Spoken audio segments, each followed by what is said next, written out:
Three notable speakers are here in Fairbanks this week, focusing on some troubling topics facing the community.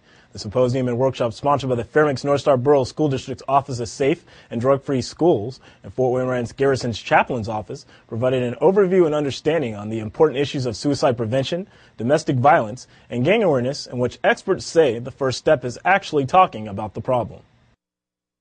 Not talking about it causes it to become an issue.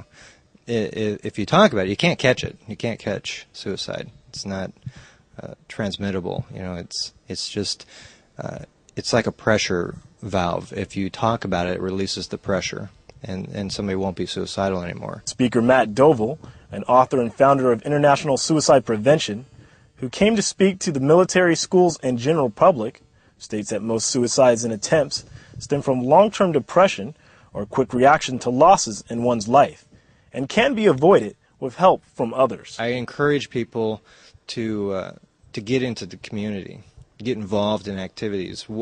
The community needs to advertise more events that are geared towards free events for people to come and just join and be a part of the community. That's something the community needs to do as a group. Dr. Steve Stosny, a clinical psychologist and founder of Compassion Power, says in dealing with the issue of domestic violence, he wants to stress the importance of being for safe families. You can't avoid domestic violence, but you can become more compassionate.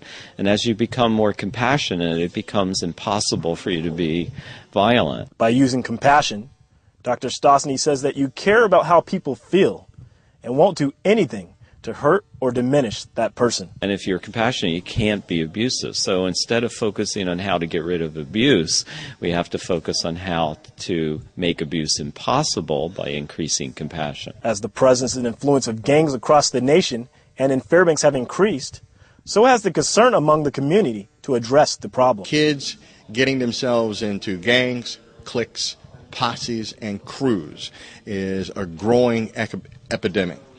And it's an epidemic not because of the fact that kids are getting into these kinds of groups, but because some of these groups tend to find themselves doing violent, selling drugs, gang-on-gang kinds of atrocities within a community, and that starts to rip a community apart. Dr. Michael Walker-Jones, a gang prevention consultant, sees a lack of communication within communities about gangs and gang activity, and says the answer to making an impact on your child's choices is in your own behavior. The more you talk to your children and the more you role model for them, they will then follow that model. They may not necessarily verbalize it and say, well, I'm not, but by their actions, believe me, they will follow your lead.